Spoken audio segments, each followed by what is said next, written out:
Today we have the 2022 Polestar 2. This vehicle has done just over 30,000 miles. It has an automatic transmission and a fully electric motor.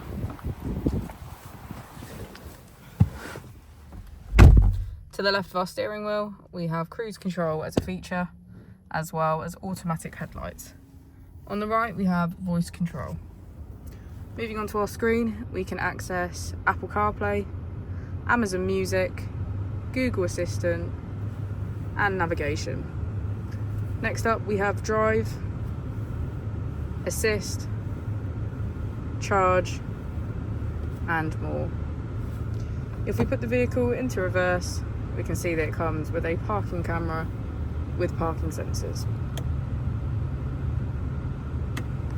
As we go into the back of the vehicle, we can see that it has a black interior and get a good view of our panoramic roof.